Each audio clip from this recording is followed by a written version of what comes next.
इससे पहले कि मैं कोई बात करूं, मैं ये चाहता हूं कि हम सब मिलकर एक वीडियो देखें कि हमारा लीडर इमरान खान जब उसने तहरीके इंसाफ बनाई और सियासत में आया और अब तक उसने क्या कहा, ये सब हम पहले सुनेंगे और फिर इंशाअल्लाह अपने लीडर के बाद अगर नहीं होने दूंगा।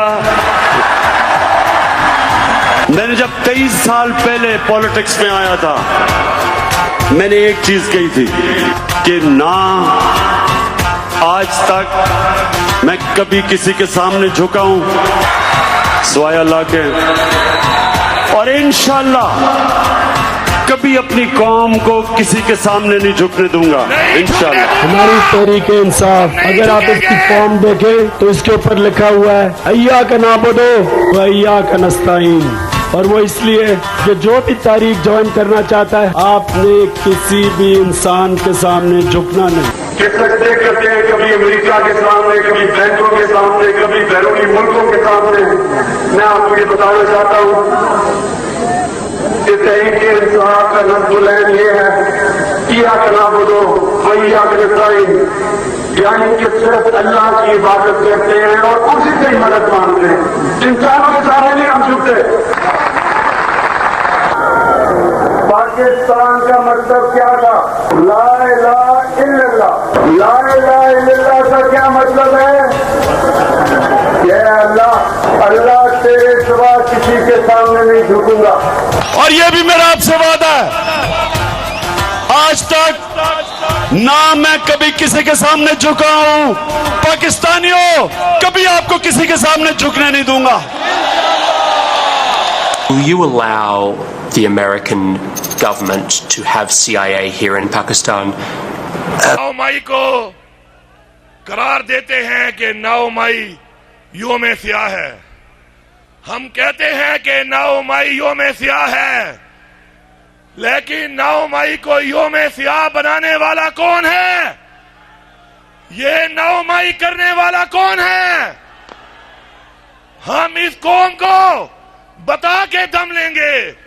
हम उन लोगों को जिन्होंने ये 9 मई किया, किसके लिए किया, किसके खिलाफ किया, इंशाअल्लाह बहुत जल्द वो लोग इस कौम के सामने आएंगे। 9 मई से पहले ही इमरान खान ने कहा था एक सीरीज ऑफ इवेंट्स, मेरी बात गौर से सुने।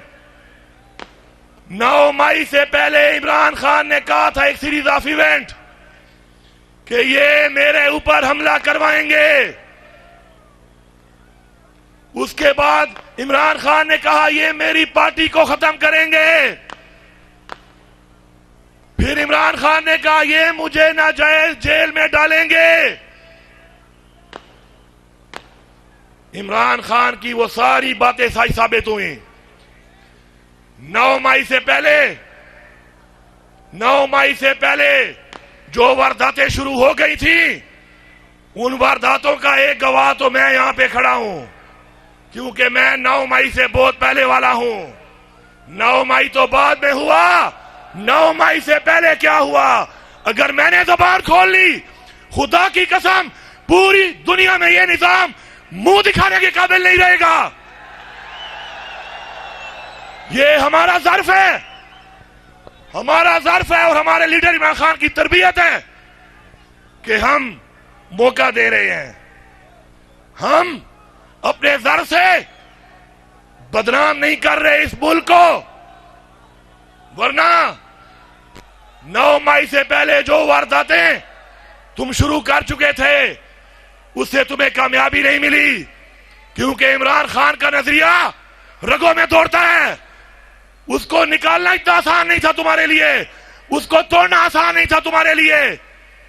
फिर एक 9 मई हो गया, 9 मई हो गया। 9 मई की अब सब मुजम्मत करते हैं, 9 मई करने वालों की भी मुजम्मत करते हैं, लेकिन इस 9 मई के बाद मौका मिला कि पाकिस्तान तहरीके इंसाफ के पूरे पाकिस्तान में लाखों करोड़ों लोगों के घर में हमारी खवातीन की बेपर्दगी की गई, हमारे लोगों पर जेली पर्चे काटे गए, हमारे लीडर्स को, वर्कर्स को, खवातीन को गिरफ्तार किया गया, टॉर्चर किया गया। किसने किया? किसने किया? क्या यह कौम अंधी है? क्या हम गुलाम हैं? क्या हम कीड़े मकोड़े हैं? क्या हम जानवर हैं? अगर हम चुप हैं तो एक ज़र्फ की वजह से और अपने लीडर इमरान खान की दी हुई तरबियत की वजह से। 9 मई 1 साल पूरा हो चुका है। 1 साल, इस पूरे 1 साल में जो कुछ हुआ, यहां मौजूद हजारों लोग अगर सबूत देने पे आए तो किसने काले की, किसने धमकियां दी, किसने अगवा किया, किसने टॉर्चर किया, एक एक का नाम भी हमें आता है। हमें उनके घरों का भी पता है, हमें उनके बच्चों का भी पता है। ये सबूत हमारे दिलों में है, हमारे लीडर की वजह से। ये सबूत अगर बाहर आ गए तो खुदा की कसम बहुत नुकसान होगा इस मुल्क का। हमारा लीडर इस मुल्क का नुकसान नहीं चाहता। वो हमेशा कहता है कि इस मुल्क की फौज भी मेरी, इस मुल्क के इदारे भी मेरे, इस मुल्क की पुलिस भी मेरी, ये मुल्क भी मेरा और ये मुल्क के इदारे। वो कहता है कि मुझसे ज्यादा इस मुल्क के लिए जरूरी है। इस्लाह की बात करता है वो, बजाय इसके कि आप हमें पटियां पढ़ाओ, आप हमें रास्ते दिखाओ, आप हमें धमकियां दो। अपनी इस्लाह कर लो, अपनी इस्लाह कर लो। अगर इस्लाह नहीं करोगे तो अल्लाह अल हक है, अल्लाह अल हक है। वो इस जहान और उस जहान, इस जहान और उस जहान, वो जरूर तुम्हें इस कौम और दुनिया के सामने इश्कारा करेगा। जो भी मुलविस हैं वो इस कौम के सामने आएंगे। अब इस वक्त भी हमारी खवातीन जेलों में है, इस वक्त भी हमारे वर्कर जेलों में हैं, इस वक्त भी हमारे लीडरशिप जेलों में है। हमारा लीडर इमरान खान अगर इस वक्त जेल में है और वो बेगुनाह होकर सजा काट रहा है तो याद रखना पाकिस्तान की कौम वो आपके बच्चों के लिए और आपकी नस्ल के लिए कर रहा है। याद रखना इस बात को कि वो ये जंग आपके बच्चों की और हमारे बच्चों की लड़ रहा है। अगर हम में से कोई भी उसके साथ नहीं होगा तो याद रखना न ये जान और न वो जान, हम अल्लाह को मुंह दिखाने के काबिल नहीं होंगे। उस शख्स की कुर्बानियों को देखकर आज पूरी दुनिया नहीं, पूरा आलम इस्लाम का वो लीडर है। अब मैं आता हूं थोड़ा सा एक बात के ऊपर जो रिसेंटली की गई है, जो नहीं करनी चाहिए थी। मैं समझता हूं कि DGISPR साहब आपको सियासी बातें नहीं करनी चाहिए, आपको सियासी बातें नहीं करनी चाहिए, ये आपका काम नहीं है। आप कहते हैं कि आप सियासत में मदाखलत नहीं करते, आप ना करें। आपने जो बात की, मैं बहसीयत वज़ीर आला खैबर पख्तूनख्वा और बहसीयत इमरान खान का वर्कर, पाकिस्तान तहरीक इंसाफ का पख्तूनख्वा का सदर, आपको सिर्फ इतना कहूंगा कि माफी मांगने का आपने कहा। अगर आप साबित कर लें कि गुनाह हमारा है, हम माफी मांगने को तैयार हैं। लेकिन अगर हम साबित कर लें कि गुनाहगार कोई और है तो हमसे माफी कौन मांगेगा? आप मेरे मुहाफिज हैं, मुझे बताएं। आप मेरे मुहाफिज हैं, मुझे बताएं कि मुझसे माफी कौन मांगेगा? मेरा गुनाहगार, मेरे गुनाहगार का तय्युन कौन करेगा? मेरे मुहाफिज, मुझे बताओ। मैं ये बात इस हल्फ के साथ इसलिए कर रहा हूं ताकि पूरी कौम सुन ले कि न कुर्सी के लिए न इक्तिदार के लिए इमरान खान ने सियासत की है, न हमें सिखाई है। अगर हमें हुकूमतों का, कुर्सियों का शौक होता तो इमरान खान कभी भी अपनी 2 हुकूमतें ना गिराता। हमने साबित किया अपने अमल से कि हम हुकूमत वाले नहीं, कुर्सी वाले नहीं, हम नजरिए वाले हैं। मुझसे कौन माफी मांगेगा इस चीज की कि जो लाखों लोगों के घरों में मेरी बहनों और मेरी माओं की और मेरी बेटियों की बेहुरमती की है, वो कौन थे? कहां है वो कब माफी मांगेंगे? अब मैं नाम बताऊं उनके, सबको पता है नाम। माफी की बातें ना करें। माफी देने वाली वो जात है, और यहां हमारे हजूर पाक सल्लल्लाहु अलैहि वसल्लम है जिन्होंने आम माफी का ऐलान किया था फतह मक्का के ऊपर। हां, हमें इमरान खान ने यह सिखाया है कि माफ करने वाले बनो। हमने हुकूमत होते हुए भी सबको माफ किया है। यह है हमारा ज़र्फ। आपके ज़र्फ का इंतजार है, आप मेरे मुहाफिज हैं। मुझे आपके ज़र्फ का इंतजार है, आपके जवाब का इंतजार है। आप मेरे मुहाफिज हैं। आप तो यूं करें, आप तो यूं करें और फिर मेरा गुनाहगार मेरे सामने लाएं। अगर मैं गुनाहगार हुआ तो फांसी देना इस चौक के ऊपर, लेकिन मेरा गुनाहगार बता दो। मैं अपने आप को पेश करता हूं। 8 जिलों में आपने मेरे पे FIR काटी है। अगर एक जिले में भी आप मेरी एक पिक्चर दिखा दें उस दिन, या वीडियो दिखा दें, खुदा की कसम पूरी की पूरी तरीके इंसाफ की तरफ से अपने आप को पेश करूंगा। सिर्फ माफी नहीं, फांसी लटकूंगा, फांसी मैं लटकूंगा। लेकिन साबित आपको करना पड़ेगा।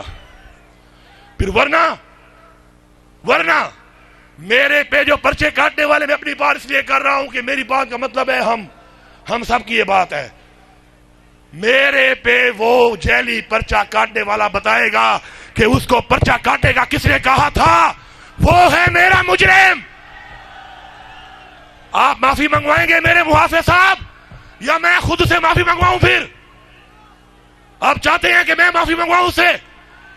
मैं नहीं चाहता ये। आप मेरे मुहाफिज हैं, आप माफी मंगवाएं। वो नन्हा अमार, वो छोटा बच्चा अपने बाप के लिए तड़प रहा था, उसका बाप अभी तक मुजरिम साबित नहीं हुआ, मुल्जिम है। एक मुल्जिम के साथ डॉक्टरों ने कहा छोड़ दो, मिलने दो, बाप को देखेगा ठीक हो जाएगा। जब वो बिल्कुल कोमे में चला गया, आपने उसके बाप को भेजा। उस शहीद अमार बच्चे की माफी कौन मांगेगा? उसको मारने वाला कौन है? जिले शाह का मारने वाला कौन है? एक नॉर्मल आदमी नहीं था वो। इमरान खान के जुनून में उसे नारे मारे, उसको कत्ल कर दिया गया। उसका कातिल कौन है? उसके शहादत की माफी कौन मांगेगा? मेरे 16-9 मई के शहीदों को, जो किसी भी तनसीबात के अंदर बिल्डिंग में नहीं थे, बाहर कहीं अपनी एहतजाज करते पुरअमन, उनके खानदान से माफी कौन मांगेगा? उनका मारने वाला कौन था? अगर माफियों में बात गई तो बहुत दूर तलक जाएगी। आओ आम माफी का ऐलान करते हैं, आगे बढ़ते हैं। हमारे लोगों ने आम माफी का ऐलान किया है, माफ किया है, आगे बढ़ रहे हैं, आगे बढ़ रहे हैं। आप बड़े हैं, आप आम माफी का ऐलान करें, आगे बढ़ें, निजाम को ठीक करें, ऐसा ठीक करें कि न कोई आप पे इल्जाम लगा सके, न मेरे पे इल्जाम लगा सके, न कोई मेरे कहने पे गलत काम कर सके और न कोई आपके कहने पे गलत काम कर सके। ये होगा हमारा आजाद पाकिस्तान, ये होगी हकीकी आजादी। आए मिलके करते हैं इसको। हम हाजिर हैं, हम हाजिर हैं। लेकिन ऐसा नहीं होगा, ऐसा नहीं होगा कि मेरे दिल में जो राज दफन है वो इस कौम के लिए, इस मुल्क के लिए मैं दफन रखूं। वो जख्म जो मेरे दिल में है मैं दफन रखूं, ताकि नफरत ना फैले मेरी आवाम में मेरे इदारों के खिलाफ। और आप मुझे फिर धमकियां दें, आप मुझे फिर तड़ियां दें। आपका अगर ये ख्याल है कि मैं वज़ीर आला की कुर्सी के लिए कोई धमकी मान के चुप हो जाऊंगा, तो ये भूल है। मैं लानत भेजता हूं ऐसी 1000 कुर्सियों पर। जो कुर्सी मुझे इमरान खान से दूर ले जाए, नजरिए से दूर ले जाए, मैं एक बार नहीं 1000 बार लानत लानत लानत भेजता हूं।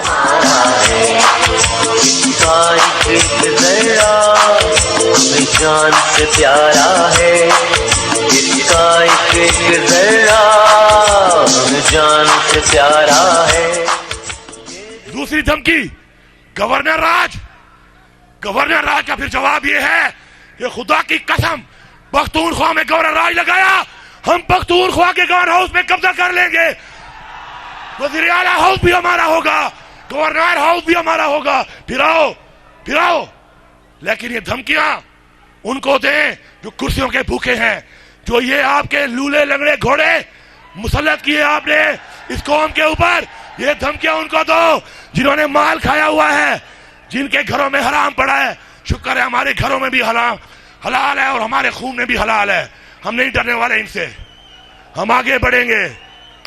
अब मैं इस कौम की बात करता हूं, इमरान खान की। ये बेटा छोड़ दो इसको भाईजान, प्लीज ये छोड़ दो। अच्छा ये दूसरा भी चलता रहेगा, ये बंद नहीं होगा। अब ये वो जुनून है इमरान खान का जो बंद नहीं होगा, ये बढ़ता जाएगा। जुनून मरता नहीं, जुनून बढ़ता है। धमकियां नहीं चलेगी। हमारा मैंडेट भी चोरी हुआ पख्तूनख्वा में, फिर भी चोरी होने के बाद इतना बड़ा मैंडेट है। आप हम पे मुसल्लत करेंगे, डीलें करके, बंदर बांट करके, चोरों लिटरों की पार्टियों का कोई बदला लगाकर और धमकी देंगे कि गवर्नर राज अवाम का राज है, इधर ये अवामी राज है, यहां अवाम का राज चलेगा। अब इमरान खान की हुकूमत थी, यही मुल्क था, यही वसाइल थे। पेट्रोल 145 रुपए, रोजगार भरपूर था, कारोबार भरपूर था, कारोबार भरपूर था।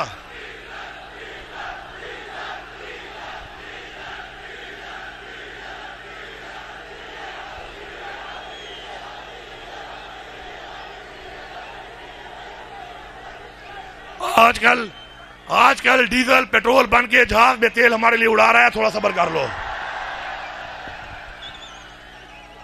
हक के रास्ते पर जहाज उड़ा हुआ है इमरान खान के लिए। हमारा लीडर इमरान खान है, इसलिए हम इन नारों से फिलहाल इज्तनाब करते हैं।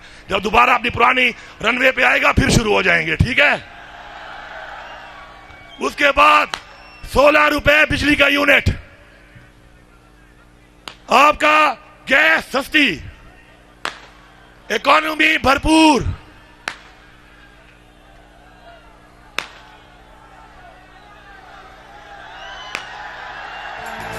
उसके बाद आपने इमरान खान की जो हुकूमत गिराई है, मैं आपको आज एक और राज की बात बताता हूं। बहुत से राज दिल में है लेकिन थोड़े थोड़े राज खोलने पड़ेंगे। वो कहते हैं ना, आ सजना तेको थोड़े प्यार दे गला दसाऊं, तेको थोड़े प्यार दे गालियां दसाऊं। मैं यहां पर खड़ा होके एक होश आवाज में बात कर रहा हूं, आपने गौर से सुननी है बात। फिर मैं इमरान खान के दौर और इनको लाने वालों के दौर पे आता हूं। भाई 1 मिनट, नारे बाद में मैं भी मारूंगा, बात सुन लो। नारे मैं आपसे ज्यादा अच्छे मार लेता हूं, मुकाबला करूंगा आपके सभी भी। मैं वज़ीर आला जरूर हूं लेकिन असल में वर्कर हूं। इमरान तेरे जानिसार, इमरान तेरे जानिसार। अब क्या हुआ, परवेज खट्टक तो लोटा बन के हमारी पार्टी में नहीं है ना, नहीं है ना। पहले था खाना काबा में जाकर परवेज खट्टक को मेरे साथ भेजें। यह बात बहुत जरूरी है, यह पैगाम सिर्फ यहां डी खान के लिए नहीं, पूरे पाकिस्तान और पूरी दुनिया के लिए। सुन लो, परवेज खट्टक मेरे साथ खाना काबा में जाए, मीडिया साथ जाए, मेरे सामने बैठो और परवेज खट्टक ये बताओ कि तुमने मुझे स्पीकर हाउस के ऐलान के बाहर क्या कहा था। मैं बताता हूं क्या कहा था, और मैं इस हल्फ में खाना काबा जाने को तैयार हूं, हर किस्म के हल्फ के साथ ये बात बयान करने को तैयार हूं। मुझे परवेज खट्टक ने कहा कि बाजवा साहब कह रहे हैं कि इमरान खान मुझे एक्सटेंशन दे दे 6 महीने की, तो मैं अदम एतमाद वापस ले लूंगा। ये अल्फाज ऐसे ही हैं जैसे मैंने बयान किए। आगे सुने, साथ बाजवा साहब ने कहा कि आप इन पार्टियों को NRO दे दें। क्या NRO?